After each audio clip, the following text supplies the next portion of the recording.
A lei da ficha limpa de iniciativa popular já foi legitimada pelo Supremo e já é exigida em alguns estados e cidades. Aqui temos conosco no estúdio o deputado Orlando Morando, que vai falar sobre a legitimidade dela em São Paulo. Tudo bem, deputado? Tudo bem, Flávia. Obrigado pela oportunidade. Você colocou de maneira muito correta. Nós tivemos uma lei de iniciativa popular, que é aprovada pelo Congresso, sancionada e teve que ser legitimada pelo Supremo para poder ter a sua eficácia, o que irá ocorrer a partir de agora de 2012. Desde quando surgiu essa iniciativa popular, visando realmente filtrar e não permitir que candidatos condenados possam disputar e ocupar cargos públicos, eu também protocolei aqui na Assembleia Legislativa de São Paulo uma proposta à emenda à Constituição do Estado, uma PEC, ampliando esta abrangência.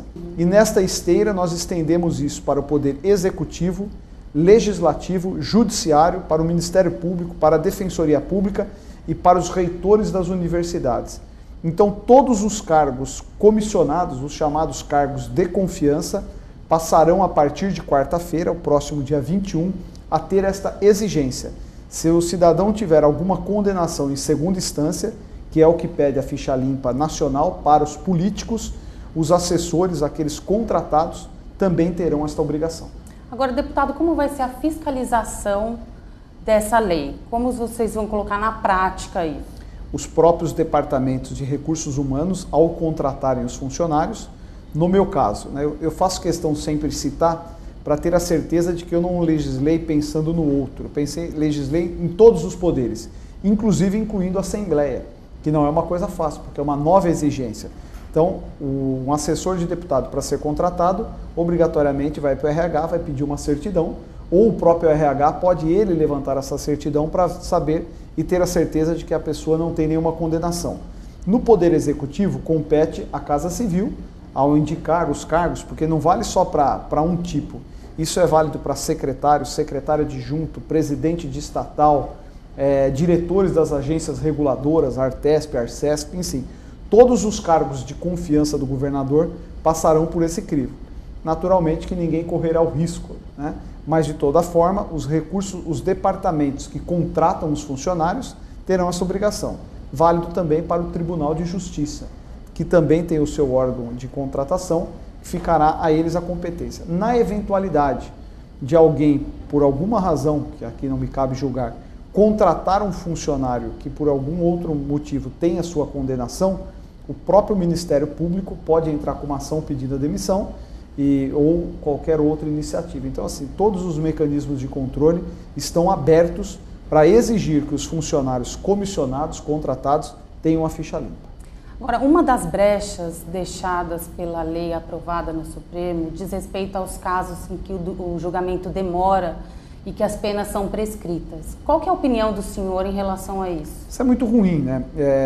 Na minha avaliação, não tem lógica, mas tem um ponto positivo nisso, porque na ficha limpa vale, além do período da condenação, no caso de uma improbidade administrativa.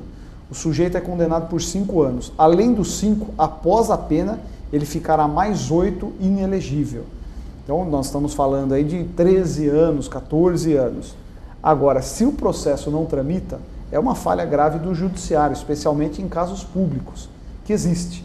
O que nós temos que fazer é uma correção mais ampla, e o judiciário tem feito, tem colaborado nesse sentido de investir, porque se existe esse não julgamento, você imagina quantos outros casos, pessoas que não conseguem rever os seus direitos, haver os seus direitos, pela morosidade do Poder Judiciário.